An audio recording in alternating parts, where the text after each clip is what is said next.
The Battler by Ernest Hemingway. Nick stood up. He was all right. He looked up the track at the lights of the caboose going out of sight and around a curve. There was water on both sides of the track, and then tamarack swamp. He felt of his knee. His pants were torn and the skin was barked. His hands were scraped, and there was sand and cinders driven up under his nails. He went over to the edge of the track, down the little slope to the water, and washed his hands. He washed them carefully in the cold water, getting the dirt out from the nails. Then he squatted down and bathed his knee. That lousy crud of a brakeman, he would get him some day. He would know him again. That was a fine way to act. "Come here, kid," he said. "I got something for you." He had fallen for it. What a lousy kid thing to have done. But they would never suck him in that way again. "Come here, kid. I got something for you." Then wham! And he lit on his hands and knees beside the track. Nick rubbed his eye. There was a big bump coming up. He'd have a black eye, all right. It ached already. That son of a cruddy brakeman.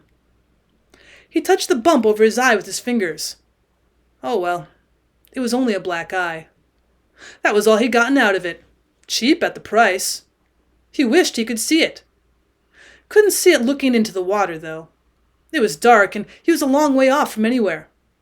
He wiped his hands on his trousers and stood up, and then climbed the embankment to the rails. He started up the track. It was well ballasted and made easy walking. Sand and gravel packed between the ties. Solid walking. The smooth roadbed like a causeway went on ahead through the swamp. Nick walked along. He must get to somewhere. Nick had swung onto the freight train when it slowed down for the yards outside of Walton Junction. The train with Nick on it had passed through the Kalkaska as it started to get dark. Now he must be nearly to Mansalona. 3 or 4 miles of swamp. He stepped along the track, walking so he kept on the ballast between the ties, and the swamp ghostly in the rising mist. His eye ached, and he was hungry. He kept on hiking, putting the miles of track back of him. The swamp was all the same on both sides of the track. Ahead there was a bridge. Nick crossed it, his boots ringing hollow on the iron. Down below the water showed black between the slits of ties. Nick kicked a loose spike, and it dropped into the water. Beyond the bridge were hills. It was high and dark on both sides of the track. Up the track Nick saw a fire. He came up the track toward the fire carefully. It was off to one side of the track, below the railway embankment. He'd only seen the light from it. The track came out through a cut, and where the fire was burning the country opened out and fell away into the woods. Nick dropped carefully down the embankment and cut into the woods to come up to the fire through the trees. It was a beechwood forest, and the fallen beechnut burrs were under his shoes as he walked between the trees. Well, the fire was bright now, just at the edge of the trees. There was a man sitting by it. Nick waited behind the tree and watched. The man looked to be alone. He was sitting there with his head in his hands looking at the fire. Nick stepped out and walked into the firelight. The man sat there looking into the fire. When Nick stopped quite close to him, he did not move. "Hello," Nick said. The man looked up. "Where did you get the shiner?" he said. "A brakeman busted me." "Off the through freight?" "Yes." "Yeah, I saw the bastard," the man said. "He went through here about an hour and a half ago. He was walking along the top of the cars, slapping his arms and singing." "Bastard." "It must have made him feel good to bust you," the man said seriously. "Yeah, I'll bust him." "Get him with a rock sometime when he's going through," the man advised. "I'll get him." "You're a tough one, aren't you?" "No," Nick answered. "Now all you kids are tough." "You gotta be tough," Nick said. "Yeah, that's what I said." The man looked at Nick and smiled. In the firelight, Nick saw that his face was misshapen. His nose was sunken and his eyes were slits. He had queer-shaped lips. Nick did not perceive this all at once, and he only saw the man's face was queerly formed and mutilated. It was like putty in color, dead-looking in the firelight. "Don't you like my pan?" the man asked. Nick was embarrassed. "Sure," he said. Look here, the man took off his cap. He'd only one ear. It was thickened and tight against the side of his head. Where the other ear should have been, there was a stump. Ever see one like that?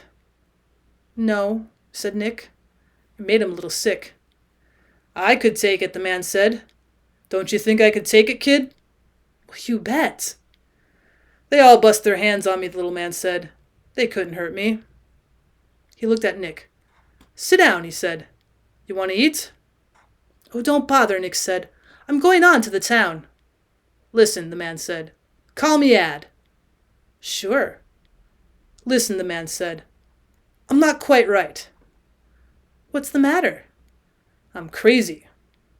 He put on his cap. Nick felt like laughing. Well, you're all right, he said. No, I'm not. I'm crazy. Listen, you ever been crazy? No, Nick said. How does it get you? I don't know, Ad said. When you got it, you don't know about it. You know me, don't you? No. Well, I'm Ad Francis. Honest to God? Don't you believe it? Well, yes. Nick knew it must be true. You know how I beat them? Well, no, Nick said. My heart's slow. It only beats 40 a minute. Feel it. Nick hesitated. Come on, the man took hold of his hand. Take hold of my wrist. Put your fingers there. The little man's wrist was thick, and the muscles bulged above the bone. Nick felt the slow pumping under his fingers. Got a watch? No. Well, neither have I, Ad said. It ain't any good if you haven't got a watch. Nick dropped his wrist. Listen, Ad Francis said. Take a hold again. You count, and I'll count up to 60. Feeling the slow, hard throb under his fingers, Nick started to count. He heard the little man counting slowly. 1, 2, 3, 4, 5, and on, aloud. 60, Ad finished. That's a minute. What did you make it? 40, Nick said. That's right, Ad said happily. She never speeds up. Man dropped down the railroad embankment and came across the clearing to the fire. Well, hello, Bugs, Ad said. Hello, Bugs answered. It was a black man's voice. Nick knew the way he walked that he was a black man. He stood with his back to them, bending over the fire, and he straightened up. This is my pal Bugs, Ad said. He's crazy too. Glad to meet you, Bugs said. Where you say you're from? Chicago, Nick said. Oh, that's a fine town, he said. I didn't catch your name. Adams. Nick Adams. He says he's never been crazy, Bugs, Ad said. Well, he's got a lot coming to him, he said. He was unwrapping a package by the fire. Well, when are we going to eat, Bugs? The prizefighter asked. Right away. Are you hungry, Nick? Well, hungry as hell. You hear that, Bugs? Well, I hear most of what goes on. Yeah, that ain't what I asked you. Yes, I heard what the gentleman said. Into his skillet he was laying slices of ham. As the skillet grew hot, the grease sputtered, and Bugs, crouching on his long legs over the fire, turned the ham and broke the eggs into the skillet, tipping it from side to side to baste the eggs with the hot fat. Will you cut some bread out of that bag, Mr. Adams? Bugs turned from the fire. Sure. Nick reached in the bag and brought out a loaf of bread. He cut 6 slices. Ad watched him and leaned forward. Here, let me take your knife, Nick, he said. Oh, no you don't, the black man said. Hang on to your knife, Mr. Adams. The prizefighter sat back. Will you bring me the bread, Mr. Adams? Bugs asked. Nick brought it over. Do you like to tip your bread in the ham fat? He asked. You bet. Well, perhaps we better wait until later. It's better at the finish of the meal. Here. The black man picked up a slice of ham and laid it on one of the pieces of bread, and then slid an egg on top of it. Just close that sandwich, will you please, and give it to Mr. Francis. Ad took the sandwich and started eating. Watch out how that egg runs, the black man warned. This one's for you, Mr. Adams. The remainder for myself. Nick bit into the sandwich. The black man was sitting opposite him beside Ad. The hot fried ham and eggs tasted wonderful. Oh, Mr. Adams is right hungry, he said. The little man whom Nick knew by name as a former champion fighter was silent. He'd said nothing since the black man had spoken about the knife. "May I offer you a slice of bread dripped right in the hot ham fat?" Bugs said. "Yes, thanks a lot." The little man looked at Nick. "Will you have some, Mr. Adolph Francis?" Bugs offered from the skillet. But Ad did not answer. He was looking at Nick. "Mr. Francis?" Ad did not answer. He was looking at Nick. "I spoke to you, Mr. Francis." Ad kept looking at Nick. He had his cap down over his eyes. Nick felt nervous. "How the hell do you get that way?" came out from under the cap sharply at Nick. "Who the hell do you think you are? You're a snotty bastard. You come in here where nobody asks you and you eat a man's food, and when he asks to borrow a knife, you get snotty." He glared at Nick. His face was white and his eyes almost out of sight under the cap. "You're a hot sketch. Who the hell asked you to butt in here?" "Well, nobody." "You're damn right nobody did. Nobody asked you to stay either. You come in here and act snotty about my face and smoke my cigars and drink my liquor and then talk snotty. Where the hell do you think you get off?" Nick said nothing. Ad stood up. "I'll tell you, you yellow-livered Chicago bastard, you're going to get your can knocked off. Do you get that?" Nick stepped back. The little man came toward him slowly, stepping flat-footed forward, his left foot stepping forward and his right dragging up to it. "Hit me," he moved his head. "Try and hit me." "I don't want to hit you." "You won't get out of it that way. You're going to take a beating, see? Come on and lead at me." "Hey, cut it out," Nick said. "All right then, you bastard." The little man looked down at Nick's feet. As he looked down, the black man who had followed behind him as he moved away from the fire set himself and tapped him across the base of the skull. He fell forward, and Bugs dropped the cloth-wrapped blackjack on the grass. Then the black man picked him up, his head hanging, and carried him to the fire. His face looked bad, the eyes open. Bugs laid him down gently. "Will you bring me the water in the bucket, Mr. Adams?" he said. "I'm afraid I hit him just a little hard." And then Bugs splashed water with his hand on the man's face and pulled his ears gently. The eyes closed. Bugs stood up. "He's all right," he said. "There's nothing to worry about." "I'm sorry, Mr. Adams." "Oh, it's all right." Nick was looking down at the little man. He saw the blackjack on the grass and picked it up. It had a flexible handle and was limber in his hand. Worn black leather, with a handkerchief wrapped around the heavy end. "Well, that's a whalebone handle," Bugs smiled. "They don't make them anymore. I didn't know how well you could take care of yourself, and anyway I didn't want you to hurt him or mark him up no more than he is." Bugs smiled again. "Yeah, but you hurt him yourself." "But I know how to do it. He won't remember nothing of it. I have to do it to change him when he gets that way." Nick was still looking down at the little man, lying, his eyes closed in on the firelight. Bugs put some wood on the fire. "Oh, don't you worry about him none, Mr. Adams. I seen him like this plenty of times before." "Well, what made him crazy?" Nick asked. "A lot of things," Bugs answered from the fire. "Would you like a cup of this coffee, Mr. Adams?" He handed Nick the cup and smoothed the coat he had placed under the unconscious man's head. "Well, he took too many beatings for one thing." Bugs sipped his coffee.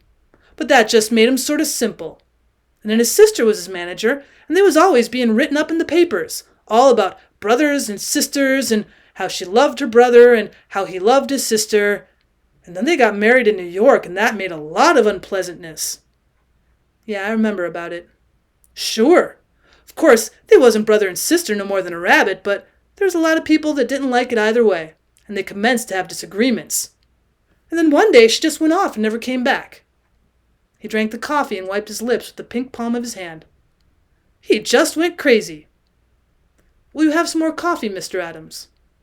"Thanks." "I've seen her a couple times," Bugs went on. "She was an awful good-looking woman. Looked enough like him to be twins. He wouldn't be bad-looking without his face all busted." He stopped. The story seemed to be over. "Where did you meet him?" asked Nick. "Well, I met him in jail," Bugs said. "He was busting people all the time after she went away, and they put him in jail. Well, I was in for cutting a man." He smiled and went on soft-voiced. "Right away I liked him. and when I got out I looked him up. He likes to think I'm crazy and I don't mind. I like to be with him and I like seeing the country, and I don't have to commit no larceny to do it. I like living like a gentleman." "But what do you all do?" Nick asked. "Oh, nothing. Just move around. He's got money." "Well, he must have made a lot of money." "Well, sure. He spent all his money, though, or they took it away from him. She sends him money." He poked up the fire.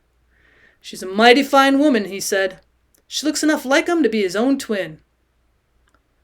Bugs looked over at the little man lying breathing heavily. His blond hair was down over his forehead. His mutilated face looked childish in repose. "Well, I can wake him up any time now, Mr. Adams. If you don't mind, I wish you'd sort of pull out. I don't like to not be hospitable, but it might disturb him back again to see you. I'd hate to have to thump him, and it's the only thing to do when he gets started. I have to sort of keep him away from people. You don't mind, do you, Mr. Adams?" "No, don't thank me, Mr. Adams. I'd have warned you about him, but he seemed to have taken such a liking to you, and I thought things were going to be all right. You'll hit a town about 2 miles up the track. Mansalona, they call it. Goodbye. I wish we could ask you to stay the night, but it's just out of the question. Would you like to take some of that ham and some bread with you?" "No, you better take a sandwich." All of this in a low, smooth, polite voice. "Good. Well, goodbye, Mr. Adams. Goodbye, and good luck." Nick walked away from the fire across the clearing to the railway tracks. Out of the range of the fire, he listened. The low, soft voice of Bugs was talking. Nick could not hear the words, and then he heard the little man say, "Oh, I've got an awful headache, Bugs." "You'll feel better, Mr. Francis," his voice soothed. "Just you drink a cup of this hot coffee." Nick climbed the embankment and started up the track. He found he had a ham sandwich in his hand and put it in his pocket. Looking back from the mounting grade before the track curved into the hills, he could see the firelight in the clearing.